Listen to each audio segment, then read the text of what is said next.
Hello friends, welcome to GS Blog. So we are discussing first world war. हम लोग first world war के बारे में देख रहे हैं। तो उस इससे पहले के जितने भी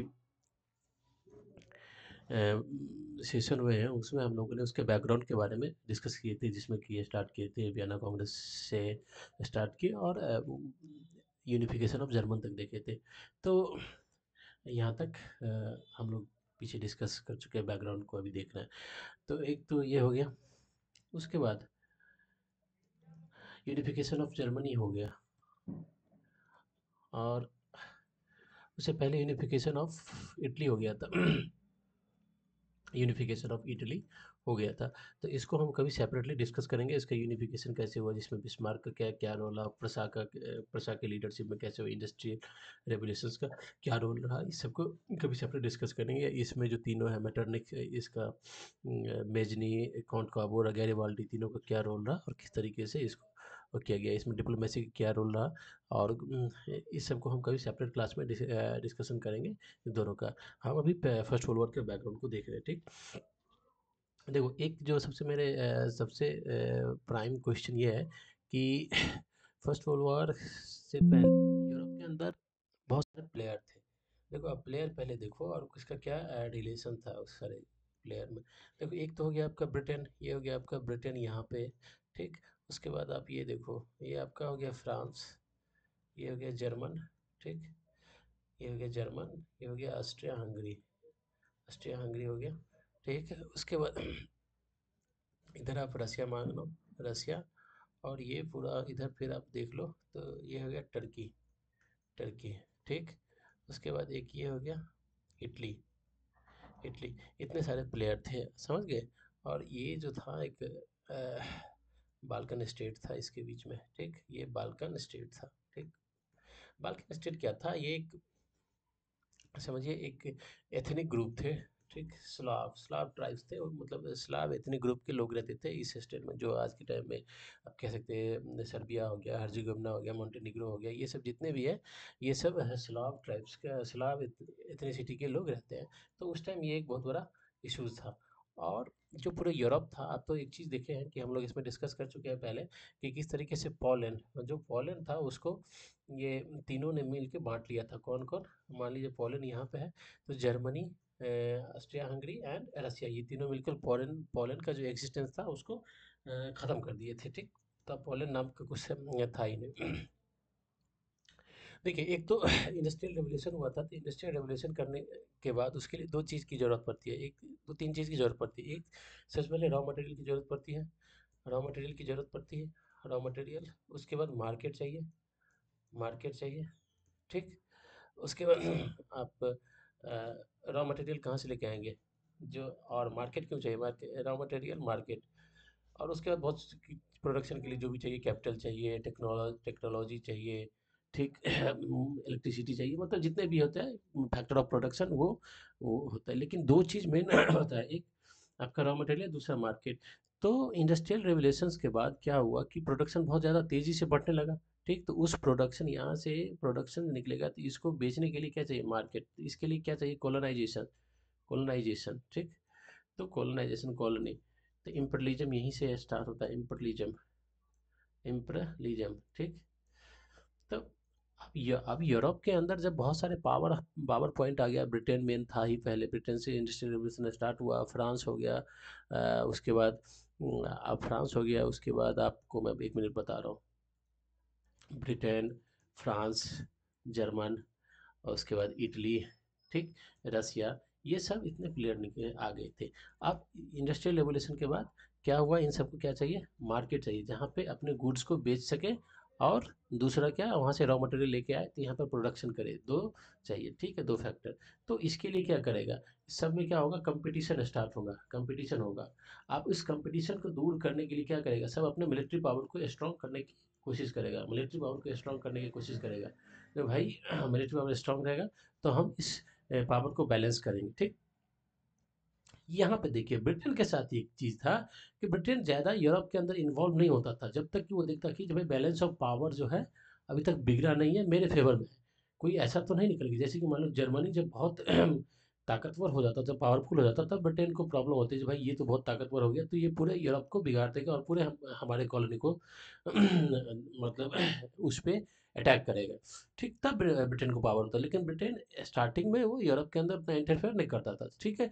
दूसरा चीज़ ये था, ब्रिटेन को इससे प्रॉब्लम था, यदि कोई अपने नवल पावर को स्ट्रॉन्ग करने की कोशिश करता तो ब्रिटेन को उससे प्रॉब्लम होती थी। ठीक, क्योंकि ब्रिटेन नवल पावर बहुत बड़ा था। ठीक, उस टाइम वर्ल्ड में सबसे स्ट्रॉन्ग नेवल पावर था उसका, नेवी। अब देखिए, जब कॉलोनाइजेशन स्टार्ट होगा, इंडस्ट्रियल रेवोल्यूशन, आप रिलेशन देखिए, इंडस्ट्रियल रेवोल्यूशन उससे कॉलोनाइजेशन इम्पीरियलिज्म ये आया। ठीक, अब इसको कॉलोनी कॉलोनी बनाने के लिए तो उसको क्या चाहिए, नेवी की जरूरत पड़ेगी ना, नेवी की तो जरूरत पड़ेगी। तो जितने भी कंट्री है ये सब अपने नेवी को स्ट्रॉन्ग करना स्टार्ट करेंगे तो बैलेंस ऑफ पावर वैसे ही बिगड़ जाएगा, तो ब्रिटेन को इसमें कूदना पड़ेगा ही पड़ेगा। ठीक, तो ये एक मोटा मोटा आपको हम ये बता देते बता दिए। ठीक, अब मैं आपको फ्रांस और इसका जर्मनी के बीच का प्रॉब्लम बताते हैं। ठीक, 1870 में 1870 70 80 70 में क्या हुआ था, फ्रांस और जर्मनी के बीच में वॉर हुआ था। ठीक, बैटल ऑफ 70 में बैटल हुआ था। तो उस बैटल में जर्मनी जो था उस टाइम, जर्मनी जो कह सकते हैं प्रशियन था। ठीक है, प्रसा था, क्योंकि 1871 में जाके जर्मन का यूनिफिकेशन हुआ, इस टाइम प्रशिया ही था। तो प्रशिया जो था क्या किया, फ्रांस को हरा दिया। और फ्रांस के दो इंपॉर्टेंट पार्ट, एक हो गया आपका अल्सेस और लॉरेन, अल्सेस एंड लॉरेन, ये दो वाले पार्ट जो थे वो फ्रांस ने जर्मनी ने अपने अंदर में कर लिया। ठीक है, 1871 का फिर यहाँ पे फ्रांस में कौन आया उस टाइम, आई थिंक 1871 में एक बैटल ऑफ सेडान हुआ था, सेडान का लड़ाई हुआ था, उसमें भी फ्रांस को हरा दिया था। तो फ्रांस का मनोबल पूरी तरीके से कमज़ोर हो गया था। ठीक, एकदम पूरी कमज़ोर हो गया था। अब जब जर्मनी को देखोगे तो जर्मनी का उस टाइम जो था, कह सकते हैं पीएम वो कौन था, बिस्मार्क। तो बिस्मार्क का ये था कि भाई, बिस्मार्क का ये था कि उसको ये था जो फ्रांस को किसी भी तरीके से हम क्या करें, आइसोलेट कर दें पूरे यूरोप के अंदर। तो वो आइसोलेट करने के लिए वो चाहता, क्योंकि जब भी यहाँ पे कंपटीटर था कौन, जर्मनी का कंपटीटर फ्रांस था। ब्रिटेन अभी यूरोप के अंदर उतना इन्वॉल्व थे नहीं, जो भी था फ्रांस ही था। तो जर्मनी का ये था जो भाई मैं यदि यूरोप के अंदर यदि अपने आप को बड़ा करूंगा, ताकतवर करूंगा, तो उसके लिए मुझे फ्रांस से प्रॉब्लम होगा। तो फ्रांस को क्या करूँ, पहले हम इसको आइसोलेट कर दूँ, इसका किसी के साथ दोस्ती न रहने दूँ। तो इसके लिए बिस्मार्क था डिप्लोमेसी का यूज करना स्टार्ट किया, डिप्लोमेसी का। हम आगे डिस्कस करेंगे जो किस तरीके के डिप्लोमेसी का और अलग अलग देशों के साथ अलग अलग डिप्लोमेसी स्टार्ट की थी। ठीक, तो ये एक हो गया, फ्रांस और जर्मनी का हम दिखा दिए। अब देखिए फ्रांस जर्मनी के बीच में जब देखेंगे, ये चीज हो गया। चलिए यहाँ पर इसको एक पॉइंट को ये करके रखिए, इंडस्ट्रियल रेवोल्यूशन हो गया, फ्रांस और जर्मनी का हो गया। तो दूसरा जब देखते हैं, दूसरा हम लेके आते हैं क्या, रसिया को लेके, नहीं नहीं, Austria and Hungary, Austria Hungary को लेके आते हैं। ठीक, देखो ऑस्ट्रिया और हंगरी एंड जर्मनी, जर्मनी उस टाइम जो था, ऑस्ट्रिया हंगरी का क्या प्रॉब्लम था वो मैं बताता हूँ। ऑस्ट्रिया हंगरी हंगरी ने भी तो जब तक जर्मन का यूनिफिकेशन नहीं हो रखा था तो जर्मनी को बहुत बार पीट रखा था, जर्मनी को बहुत सारे एरिया को अपने कंट्रोल में रखा था। लेकिन अब जर्मनी क्या हो गया, स्ट्रांग। अब जर्मनी यहाँ पे है और ऑस्ट्रिया हंगरी यहाँ पे है। ठीक, ठीक, तो ये दोनों में ऑब्वियसली है कि यह एक दूसरे के बीच में ट्रीटी होना जरूरी है, जरूरी है। ऑस्ट्रिया हंगरी का प्रॉब्लम ये था यहाँ पे कि यहाँ पे रहते थे स्लाव एथनिक ग्रुप के लोग रहते थे। अब इस स्लाव एथनिक ग्रुप के लोग जो रहते थे, इसको साथ ये प्रॉब्लम था, जब भाई ये इतने भी जो कंट्री है ना, ये हमारे डोमिनेंस में न रह के कहीं ये यहाँ से यदि इंडिपेंडेंट हो जाएंगे तो हमारे लिए एक खतरा होगा भाई, हमारे लिए खतरा होगा। क्योंकि बहुत सारे स्लाव जो है ऑस्ट्रिया हंगरी के अंदर भी रहते थे, तो हमारे लिए खतरा होगा, यहाँ पर भी इंडिपेंडेंसी का भूत चढ़ेगा इन सब पर भी। तो ये क्या हो जाएगा, हमारी जो एक सॉवरेनिटी है उसके लिए एक प्रॉब्लम होगा। दूसरा ये था, इधर जो है रसिया है। ठीक, तो स्लाव वाले जो है रसिया के अंदर भी रहते थे, तो रसिया भी चाहता था भाई स्लाव के अंदर डोमिनेंस मेरा होना चाहिए। ठीक, और ये स्लाव जो थे वो ऑटोमन एम्पायर के हाथ में भी थे, ऑटोमन एम्पायर के हाथ में भी साथ भी था, ठीक। ऑटोमन एम्पायर का भी कंट्रोल था इस पे। तो इस स्लाव को लेकर ऑस्ट्रिया हंगरी को प्रॉब्लम था, ठीक। जो कहीं हमारी जो सॉवरेंटी है, हमारी जो एक कंट्री का जोग्राफिकल जोग्राफिकल कंटिन्यूटी है, उसको उसमें ब्रेक ना आ जाए। तो ये प्रॉब्लम है ये ऑस्ट्रिया हंगरी की था। तो ऑस्ट्रिया हंगरी इसको बैलेंस करने के लिए वो जर्मनी के साथ डिपेंड मतलब रिलेशन को स्ट्रॉन्ग करना चाहता था। तो भाई किसी भी तरीके से यदि मान लो यदि रसिया ही हमारे पर अटैक कर देगा तो हमें जर्मनी स्ट्रॉन्ग करेगा, ठीक, सपोर्ट करेगा, ठीक है। क्योंकि यहाँ पे बहुत सारे ऐसे कंट्री थे वो इससे निकल गए। अब हम आगे उसको हम डिस्कस करेंगे, ठीक। अब हम लेके निकल अब आते हैं ये तीसरा पे आता है ऑस्ट्रिया हंगरी, तो ले लिए देख लिए। चौथा यदि आप देखोगे, चौथा प्रॉब्लम लेके आओगे तो रसिया को लेके आते हैं, ठीक। रसिया को लेके आते हैं। देखिए, आप एक देखे होंगे जो 1853 से 54 में एक हुआ था क्रीमियन क्रीमियन वॉर हुआ था, क्रीमियन वॉर हुआ था। और क्रीमियन वॉर क्या था? ये हो गया रसिया, ठीक। रसिया हो गया, ये हो गया आपका कौन, ये यहाँ पे है ब्लैक सी, ये हो गया टर्की, ठीक, ये हो गया टर्की, ठीक। और ब्लैक सी से देखिए टर्की यहाँ तक है, ये टर्की। ब्लैक सी से निकलने के लिए इधर आएंगे, ये है कि मेडिटेरेनियन सी, यहाँ पे मेडिटेरेनियन सी है पूरा, ठीक। मेडिटेरेनियन सी आते हैं, तब यहाँ से फिर ये इटली स्टार्ट होता है, ठीक। यहाँ पे ग्रीस सब है। तो ये मेडिटेरेनियन सी यहाँ पे जो था ना, ये दो स्टेट है, एक है बास्पोरस, एक है डेंड्रियाल्स। ये हो गया बास्पोरस मान लीजिए, ये हो गया डेंड्रियाल्स हो गया। तो यहाँ के जो रसिया का प्रॉब्लम ये था कि इसे जो इसको पोर्ट चाहिए था, कौन सा, वार्म वाटर पोर्ट चाहिए था। क्योंकि ठंडा रसिया में बहुत आने के बाद जो इसके ऊपर वाले इधर व्हाइट सी के पास जो भी पोर्ट होता था, वो ठंडा में विंटर सीजन में क्या होता था, ये जम जाता था। और जमने से क्या होता है कि फिर इसके नेवी के लिए कोई बहुत बड़ी डिफिकल्टी कॉम्प्लेक्सिटी क्रिएट हो जाती थी। तो इसको सॉर्ट आउट करने के लिए रसिया चाहता था भाई जो हमें इधर से रास्ता मिल जाए। तो इसके लिए वो चाहता था कि भाई ये जो ऑटोमन है, तुर्की है, इसके साथ इसका बैटल हो गया, लड़ाई हो गया, ठीक है, वॉर हो गया। वॉर में क्या हुआ कि रसिया किस वजह से कर रहा था, क्योंकि भाई ये बास्पोरस और अर्डेनरियाल्स इस पे कंट्रोल चाहता था, और इधर से हमारे नेवी जाएगा तो इसमें कोई तो ऑटोमन का कोई प्रॉब्लम नहीं होना चाहिए, ठीक। अब इसके पीछे का जो देखा, अब देखिए ब्रिटेन और फ्रांस ये चीज़ देख रहा था, जब भाई यदि रसिया इधर स्ट्रांग हो जाएगा, रसिया को इधर फ्री पैसेज मिल जाएगा, ठीक।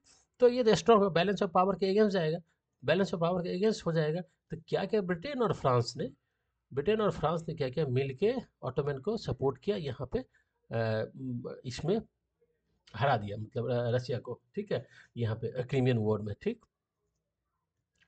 तो ये रसिया का हो गया। तो रसिया का इससे प्रॉब्लम था, रसिया का ये इंटरेस्ट था। दूसरा इंटरेस्ट तो आप देख लें, स्लाव वाला इंटरेस्ट था, और ब्रिटेन फ्रांस के साथ बैलेंस ऑफ पावर को लेकर ये इंटरेस्ट था, समझ गए। इतने सारे फैक्टर्स आपका एक बेसिक अंडरस्टैंडिंग हो गई। चलिए अब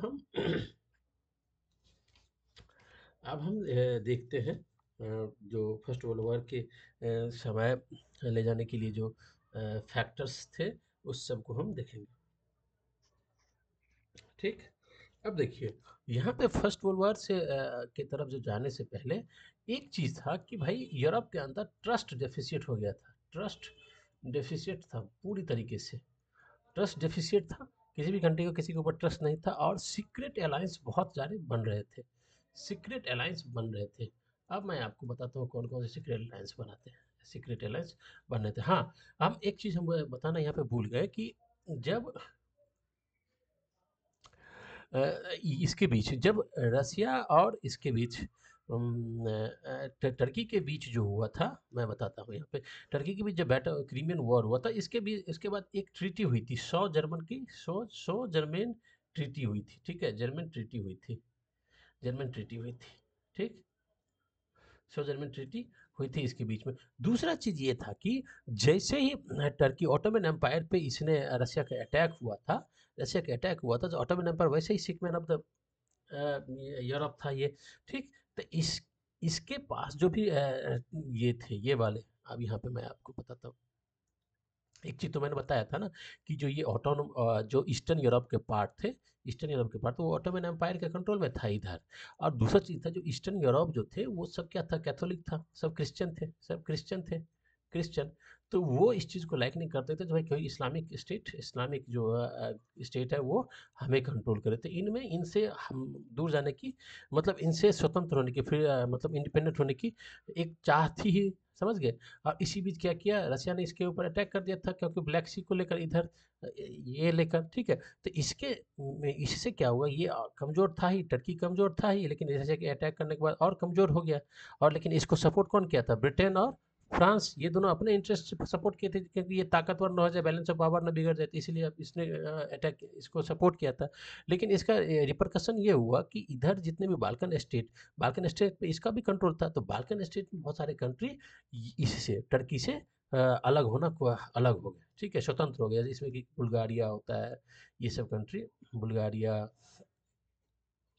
हर्ज़ेगोविना, ये सब जो थे इससे अलग हो गए। अब देखिए, जैसे ही ये स्लाव वाला स्टेट, जैसे ही बाल्कन स्टेट कमज़ोर हुआ, तो बाल्कन स्टेट में इंटरेस्ट किसका भी था, ऑस्ट्रिया हंगरी का भी इंटरेस्ट था बाल्कन स्टेट के अंदर, ठीक। तो ऑस्ट्रिया हंगरी और रसिया के बीच में फिर ट्रस्ट डेफिसिट इससे हो गया, क्योंकि ये तो रसिया के एफर्ट से बाल्कन स्टेट के अंदर स्वतंत्र मतलब हो रहे थे कंट्री, ठीक। तो इससे ये लगा कि भाई इस बाल्कन स्टेट के ऊपर रसिया का कंट्रोल बढ़ता जा रहा था, ठीक।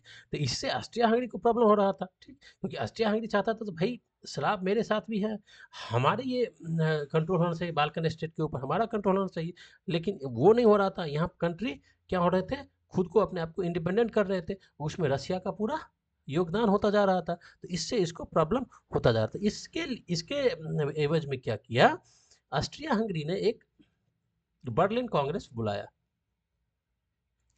बर्लिन कांग्रेस बुलाने के पीछे का ये रीजन था ऑस्ट्रिया हंगरी का, जो भाई ये जो अभी यूरोप के अंदर ये जो बाल्कन स्टेट है ना, बाल्कन स्टेट जो है, बाल्कन उस उसका जो मतलब कुल मिला के ये था, जो रसिया जो अपना पूरा एडवांटेज यहाँ से ले रहा है, टर्की को हरा के, टर्की को कमज़ोर करके जो एडवांटेज ले रहा है, वो इसको नहीं मिलना चाहिए। और जो सौ जर्मन की जो ट्रीटी की है, उस ट्रीटी को दूसरा, उस ट्रीटी में जो अपने एडवांटेज के लिए ये अपना काम कर रहा है, वो नहीं होना चाहिए, हमें भी इसका फ़ायदा मिलना चाहिए, और ये बाल्कन स्टेट में हमारा भी स्टेक होना चाहिए। दूसरा चीज़ ये था। इसमें क्या हुआ, इसमें इटली भी भाग लिया था। मैं आपको बता रहा हूँ, इटली भी इसमें पार्टिसिपेट किया था। इटली पार्टिसिपेट इस वजह से किया था, क्योंकि इटली देखोगे तो आप देखो, मैं बता रहा हूँ, ये भाई इधर बहुत इंटरेस्टिंग चीज़ है ये वर्ल्ड वार। आप देखोगे, ये देखिए, ये आ गया आपका, मैं आपको कभी मैप दिखाऊंगा, जस्ट मैं आपको बता रहा हूँ। ये देखिए, ये हो गया आपका मेडिटेरेनियन सी हो गया। ये क्या है, पूरा अफ्रीका, ये अफ्रीका है, ठीक। और ये क्या है, यहाँ पे मेडिटेरेनियन सी, यहाँ पे कौन है, इटली है, ठीक। और ये इधर क्या है, पूरा बाल्कन, ये इधर क्या है, पूरा ऑटोमन है, ये अफ्रीका के अंदर ये पूरा क्या है, ऑटोमन है, ठीक, ठीक। अब देखिए, ऑटोमन कमजोर हो गया, तो यहाँ क्या है, इटली। इटली जो बर्लिन कांग्रेस में जो इटली पार्टिसिपेट किया था, उसका मेन इंटरेस्ट ये था कि जो भाई ये मेडिटेरेनियन सी है, यहाँ पे इटली को देखोगे तो यहाँ पे एक सिसिली है आइलैंड, सॉरी, एक सिसिली आइलैंड है, ठीक है, यहाँ पे। तो ये इटली का बहुत नज़दीक पड़ता है ये। तो ये था कि इटली का जो भाई, मैं इसमें बर्लिन कांग्रेस में जा रहा हूँ, तो इससे मुझे भी फ़ायदा मिलेगा। फ़ायदा क्या मिलेगा उसका, ये था जो भाई इधर, यदि इधर का जो भी कॉलोनी है ना, जो ऑटोमन एम्पायर के अंदर है, उसमें मुझे मिलना चाहिए, ये सारा कॉलोनी हमें मिलना चाहिए। उसका ये था, जो भाई इधर का कॉलोनी पे मेरा हक होना चाहिए, ठीक। तो इस वजह से ये इटली उसमें पार्टिसिपेट किया, ठीक।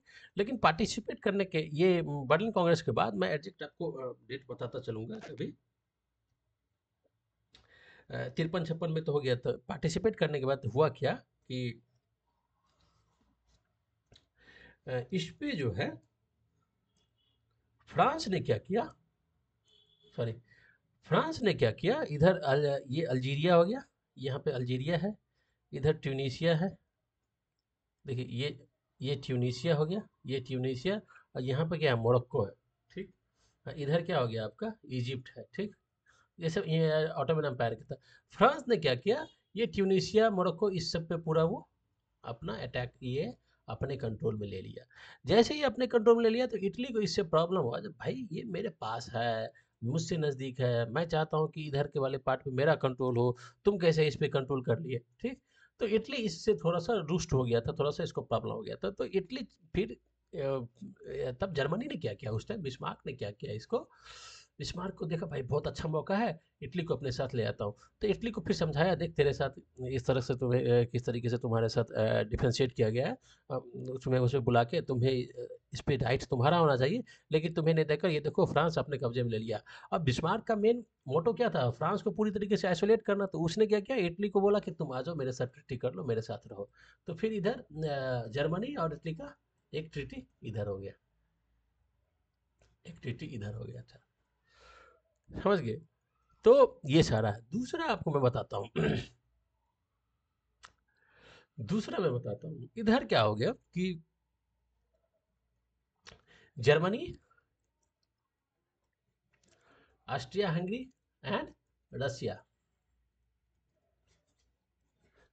इसमें जर्मनी ने क्या किया, बिस्मार्क ने क्या किया, बिस्मार्क क्या बोला कि जो भाई तुम ऑस्ट्रिया हंगरी को बोला और रसिया को बोला, जब रसिया के ऊपर जब ये जो क्रीमियन वॉर में क्या हुआ था, जब ब्रिटेन और फ्रांस ने मिलके टर्की को साथ देके इस रसिया के साथ फाइट किया था। तो रसिया ब्रिटेन फ्रांस से भाई प्रॉब्लम हो गया। तो जर्मनी ने क्या किया, ऑस्ट्रिया इसको क्या बोला बाद में जाके, जो भाई देखो तुम्हारे साथ ये होता ही होता है, तो तुम क्या करो हमारे साथ एक आ जाओ। तो हम तीनों मिलकर एक ट्रीटी करेंगे, Germany, Austria Hungary and France, ये तीनों मिलकर बोला कि हमारे साथ रहो, तो हम एक ट्रीटी करेंगे। ठीक ठीक, हम लोगों में किसी के ऊपर अटैक करेगा तो हम लोग मिलकर फाइट करेंगे, या फिर यदि हमारा किसी के साथ चल रहा है तो तुम उसमें किसी को हेल्प मत करना जो हमारा दुश्मन होगा। तो ट्रीटी जो होता था इसी तरीके से होता था, समझ गए। तो ये सब चल रहा था।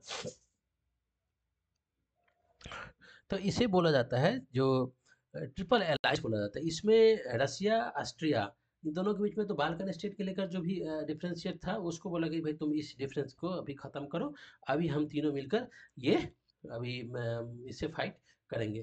तो जर्मनी, रूस, ऑस्ट्रिया हंगरी, ठीक है, इन तीनों का बॉर्डर भी एक साथ मतलब लगता था, तो तीनों मिलकर एक ट्रीटी कर लिए, ठीक है,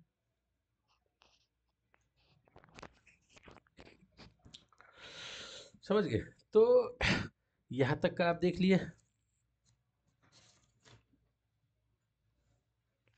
अब देखिए जो ऑस्ट्रिया हंगरी,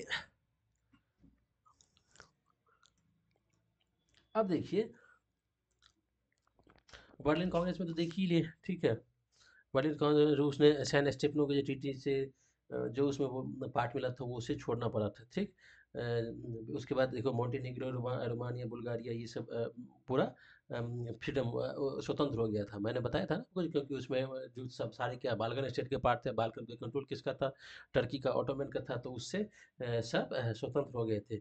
बुल्गारिया जो बर्लिन की संधि में जो बुल्गारिया को कुछ प्रदेश से जो मिला था उसे हटा दिया गया। उसके बाद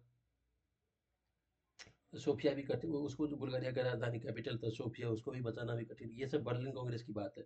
पूर्वी रोमानिया को एक अलग स्टेट बना दिया गया था, ठीक है। मैसिडोनिया को, तुर्की को वापस कर दिया गया था। बोस्निया हर्जेगोविना एक स्लाव स्टेट बना था, ठीक है। स्लाव प्रदेश, सर्बिया, मॉन्टेनिग्रो,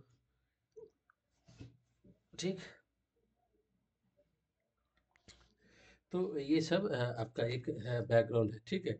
इटली इटली के साथ देख ही लिए भाई, इटली के साथ जो प्रॉब्लम हुआ था, इटली उसके लिए आ गया था, समझ गए। अब देखिए, अब इसके काउंटर करने के लिए फ्रांस, रूस और ब्रिटेन, इस तीनों के बीच में भी एक बातचीत चल रही थी। ब्रिटेन, रूस, रशिया को या क्रीमियन वार वाले बात प्रॉब्लम तो था ही, लेकिन जब बर्लिन कांग्रेस में जब रशिया ने देखा कि जो भाई ये जो जर्मनी है, क्योंकि बर्लिन कांग्रेस तो ऑस्ट्रिया हंगरी नहीं बुलाया था, तो उसने देखा कि और जर्मनी जो था उस टाइम एक ऑनेस्ट ऑनेस्ट ऑनेस्ट ब्रोकर बोला जाता है, इसको बिस्मार्क के बारे में कहा जाता है, ऑनेस्ट ब्रोकर बोला जाता है। तो उसको हाँ, रशिया को थोड़ा-सा शक होने लगा, जब भाई हम इसके साथ रहेंगे तो पता नहीं ये क्या होगा, नहीं होगा। तो ये भी अपना चाहता था कि भाई फ्रांस और ब्रिटेन के साथ भी हम अपने रिलेशन को स्ट्रॉन्ग करें। ब्रिटेन का ये था कि भाई ब्रिटेन इधर देखो, ब्रिटेन को एशियन कॉलोनी में है, उसे चाहता था जो भाई हमें रशिया के से कुछ कोई प्रॉब्लम नहीं, क्योंकि आप देखोगे एशिया के अंदर तो रशिया का तिब्बतन हो गया इधर, या फिर इधर ईरान के रास्ते से कहीं इधर इंडिया की तरफ ना आ जाए। तो ब्रिटेन भी अपना रशिया के साथ चाहता था भाई रिलेशन थोड़ा स्ट्रॉन्ग करे, जो ये एशिया एशिया में आके ये इंटरवीन ना करे। तो ब्रिटेन का ये इंटरेस्ट अपना था, समझ गए। दूसरा चीज़ इधर क्या हो गया, एक बहुत बड़ा चेंजेस ये आ गया कि जो जर्मन का जो सम्राट जो था, जर्मन सम्राट विलियम फर्स्ट, जो वो मतलब अ, अ, मतलब वो बूढ़े हो गए थे, ठीक, और उनका डेथ हो गया था। और इधर क्या हो गया कि बिस्मार्क का भी डेथ हो गया, ठीक है। तो जो सेकंड विलियम आए, विलियम सेकंड आए थे जब जर्मनी का जो युवा थे, तो उनके साथ एक मैच्योरिटी की कमी थी, और मैच्योरिटी की कमी होने के कारण वो ये सीक्रेट अलायंस को उतना इम्पोर्टेंस देना नहीं चाहता था, ठीक। तो उसने रसिया और जर्मन की जो भी जो रिश्ते थे, उसके वजह से ब्रेक होने लगे, क्योंकि ये जो था, इसके अंदर इतना मतलब ये हो गया था कि मैं अकेले काफ़ी हूँ, सारे प्रॉब्लम को सॉर्ट आउट कर लूँगा, हमें उससे किसी की उतना ज़रूरत है नहीं। तो रसिया और जर्मनी का रिलेशन थोड़ा सा शो होने लगा, ठीक है। तो इसके वजह से क्या किया, रसिया ने फिर जाके ब्रिटेन फ्रांस के साथ अपना रिलेशन को स्ट्रॉन्ग किया, समझ गए। बिस्मार्क को भी हटा दिया, बिस्मार्क को भी बर्खास्त कर दिया था, ठीक है। 1880 में जो 1890 में जो विलियम सेकेंड था प्रधान, जो उसके प्राइम मिनिस्टर बिस्मार्क थे, उसको भी बर्खास्त कर दिया गया था। तो ये 1890 से 1907 तक का एक नए समीकरण वाले टाइम चल रहा था, ठीक। ये सब तो आप समझ लिए। जर्मनी ऑस्ट्रिया हंगरी के बीच में तो ये ट्रीटी था ही भाई, तो ऑस्ट्रिया हंगरी पर इसके ऊपर कोई अटैक करेगा तो जर्मनी इधर देगा। और बाल्कन स्टेट में जो सभी को, जब स्लाव वाले ट्राइब को जो स्वतंत्र कराए थे, तो उसमें रसिया सबको सिक्योरिटी दे रहा था कि भाई तुम्हारे ऊपर कोई अटैक करेगा तो हम तुम्हें देंगे, ठीक है। अब देखो, ब्रिटेन और फ्रांस अपने अपने को बीच का जो प्रॉब्लम था उसको दूर किया, ठीक है।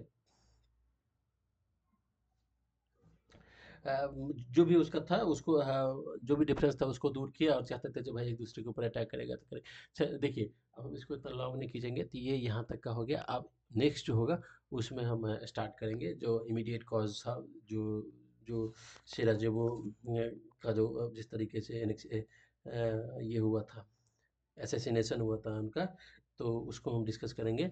और फिर जो फाइनल होगा वो देखेंगे। So thank you for watching it.